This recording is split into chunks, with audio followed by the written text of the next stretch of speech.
Last week, we reported the bombshell news that Robert Wagner has been named a person of interest in the death of his wife, legendary actress Natalie Wood. Few Hollywood stories have inspired as much fascination, heartbreak, and controversy as the death of Natalie Wood. More than 4 decades after the Academy Award-nominated actress was found floating in the cold waters off California's Catalina Island, people continue asking the same haunting question: what really happened during her final night? At first, authorities ruled her death an accidental drowning. For years, many believed the tragedy had been explained. Yet as time passed, new witness statements emerged, investigators revisited old evidence, and the official findings themselves changed. In 2011, the investigation was reopened. In 2012, the Los Angeles County coroner amended Natalie Wood's death certificate, changing the cause of death from accidental drowning to drowning and other undetermined factors. Then, in 2018, detectives publicly identified her husband, actor Robert Wagner, as a person of interest, while emphasizing that no criminal charges had been filed. Despite decades of scrutiny, no court has determined that anyone was responsible for Natalie Wood's death. Many questions remain unanswered, making the case one of Hollywood's most enduring mysteries rather than a solved crime. To understand why her final hours continue to attract worldwide attention, it's important to understand who Natalie Wood was long before tragedy became part of her story. Born Natalia Nikolaevna Zakharenko on July 20, 1938, in San Francisco, California, she was the daughter of Russian immigrant parents who had fled political turmoil in search of a better future in America. Like countless immigrant families during that era, the Zakharenkos struggled financially. They believed opportunity existed in Hollywood, and Natalie soon became the family's greatest hope. Her mother, Maria, was determined to turn her daughter into a successful actress. From a very young age, Natalie was introduced to auditions, film sets, and studio executives. Childhood for her looked very different from that of most children. While others spent afternoons playing outside, Natalie spent hers memorizing dialogue, waiting under bright studio lights, and learning to perform for cameras before she fully understood the business surrounding her.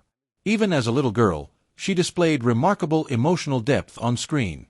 Directors quickly noticed that she possessed an unusually natural ability to express vulnerability, sadness, and determination. These qualities made her stand out in an industry filled with talented child performers. Her breakthrough came in 1947 with Miracle on 34th Street. Playing Susan Walker, the skeptical young girl who questions the existence of Santa Claus, Natalie won over audiences across America. The film became a classic, and almost overnight she transformed from an unknown child actress into one of Hollywood's brightest young stars. Success, however, carried a price. Hollywood during the 1940s and 1950s demanded enormous sacrifices from child actors. Long working hours, relentless publicity schedules, and constant pressure to succeed often replaced the carefree experiences of childhood. Natalie was expected to behave like a professional long before she became an adult. Friends later described her as polite, hard-working, and remarkably mature for her age.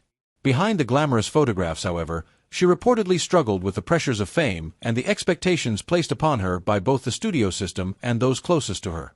Unlike many child stars whose careers faded as they matured, Natalie accomplished something remarkably rare. She successfully reinvented herself as an adult actress. That transformation reached a turning point in 1955 when she starred opposite James Dean in Rebel Without a Cause. The film captured the frustrations and emotional uncertainty of American teenagers in a way few movies had before. Natalie portrayed Judy, a lonely teenager desperate for affection and understanding. Her performance earned widespread praise and her first Academy Award nomination for Best Supporting Actress. At only 17 years old, she had proven she was much more than a former child star. Hollywood now viewed Natalie Wood as one of its most promising dramatic actresses. Over the following years, she built an extraordinary career through films that would become classics. She starred in Splendour in the Grass, delivering one of the finest performances of her career as a young woman struggling with emotional turmoil. That role earned her another Academy Award nomination and demonstrated the remarkable emotional intensity that audiences had come to expect. She later appeared in West Side Story, one of the most celebrated movie musicals ever made. Although her singing voice was largely dubbed for the film, her portrayal of Maria became one of the defining performances of her career. The film won 10 Academy Awards and cemented her status as one of Hollywood's biggest stars.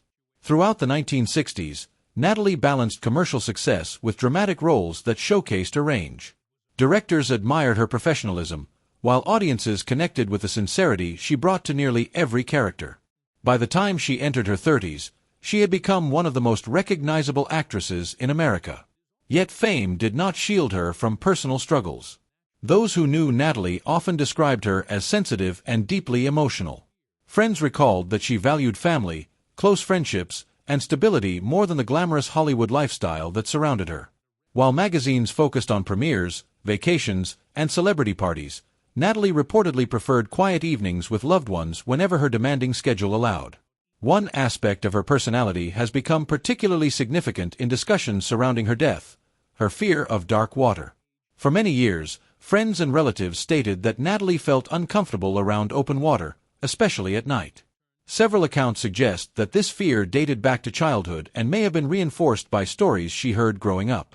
Whether rooted in personal experience or family beliefs, multiple people close to Natalie later describe her anxiety about deep water as genuine. That detail would eventually become one of the most discussed aspects of the investigation into her death. If she feared open water so intensely, why would she voluntarily leave the safety of a yacht in darkness? That question remains one of the central mysteries investigators have never been able to answer with certainty. Natalie's personal life was equally fascinating to the public.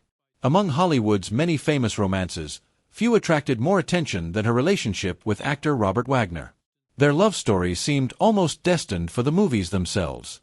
Natalie reportedly admired Wagner from a young age, long before they ever met professionally. Years later, their romance blossomed, and in December 1957 the two married in a lavish ceremony that quickly became front-page news. To fans, they appeared to represent Hollywood royalty: young, attractive, successful, and deeply in love. But like many celebrity marriages, the reality proved far more complicated than the public image. Their first marriage ended in divorce in 1962. Both moved on with separate relationships and careers. Natalie later married British producer Richard Gregson, with whom she had a daughter, Natasha. Years later, however, Natalie and Robert Wagner found their way back to each other. They remarried in 1972, believing they had matured enough to make the relationship work a second time. Together they built a blended family and welcomed another daughter, Courtney. For a time, friends believed the couple had found renewed happiness. Yet others would later recall periods of tension, disagreements, and the ordinary strains that often accompany busy careers and public lives. Exactly how serious those disagreements became behind closed doors has remained a subject of differing accounts, with no definitive conclusion ever established. By late 1981, Natalie was enjoying something of a career resurgence. She had begun filming the science fiction movie Brainstorm, starring alongside Christopher Walken. The production represented an exciting opportunity, and colleagues described her as enthusiastic about returning to major film work. No one involved could have imagined that production would soon come to an abrupt halt because of an event that would shock Hollywood forever. During Thanksgiving weekend in November 1981, Natalie, Robert Wagner, Christopher Walken, and the yacht's captain, Dennis Davern, traveled aboard Wagner's yacht, the Splendour, near California's Catalina Island. What began as a relaxing holiday getaway would soon become one of the most debated nights in entertainment history. By sunrise, Natalie Wood would be gone. And for more than 40 years afterward, investigators, journalists, authors, and millions of people around the world would continue searching for answers that remain elusive to this day. The evening of November 28, 1981, began as a quiet holiday weekend off the coast of Southern California. Natalie Wood, her husband Robert Wagner, actor Christopher Walken, and the captain of Wagner's yacht, Dennis Davern, were spending Thanksgiving weekend aboard the Splendour near Catalina Island. At first glance, nothing about the trip appeared unusual. Natalie was taking a short break from filming Brainstorm, the science fiction film in which she starred alongside Christopher Walken. The four planned to relax away from Hollywood's constant attention, enjoying the peaceful waters surrounding the island. As the day progressed, however, several witnesses would later recall signs that not everything was calm. The group spent part of the evening ashore, dining at Doug's Harbor Reef restaurant in Two Harbors. Restaurant employees and patrons later remembered seeing the party enjoying dinner and drinks. Accounts from witnesses suggest that alcohol was consumed throughout the evening, although memories differed regarding exactly how much each person drank. After dinner, the group returned to the Splendour.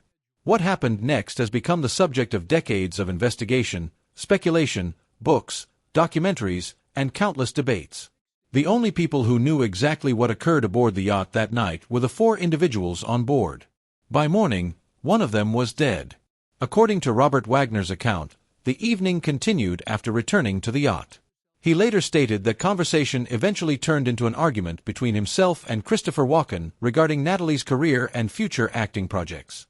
Wagner acknowledged that the discussion became heated, even writing years later that he smashed a wine bottle during the disagreement. Christopher Walken has generally avoided discussing the events publicly. In the few interviews he has given over the years, he has maintained that he does not know how Natalie ended up in the water and has said that everyone aboard was shocked by what happened. Captain Dennis Davern, however, later offered a different perspective in interviews and in a book published years after the incident. Davern claimed there had been significant tension aboard the yacht and questioned aspects of the timeline that was originally presented to investigators. His statements have received considerable public attention, although some of his recollections have also been challenged over the years. These differing accounts became one of the central reasons the case continued to attract renewed scrutiny. Sometime during the night, Natalie Wood disappeared. No one has ever established with certainty exactly when she was last seen alive. According to the original account, Wagner eventually realized Natalie was no longer aboard. Her absence was noticed after the small inflatable dinghy normally attached to the yacht was also missing. Hours later, authorities were notified. One question investigators have examined repeatedly concerns the timeline between Natalie last being seen and the Coast Guard being contacted. Exactly when people aboard realized she was missing, and whether enough urgency was shown in responding, has remained an important part of the investigation. In any emergency involving cold ocean water, time is critical. Even someone wearing warm clothing can quickly lose body heat after entering the Pacific Ocean at night. Rescue experts have long emphasized that rapid response dramatically improves survival chances.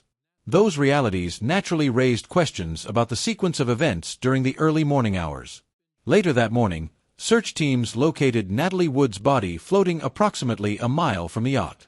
Nearby, the inflatable dinghy was discovered washed ashore. The discovery stunned Hollywood.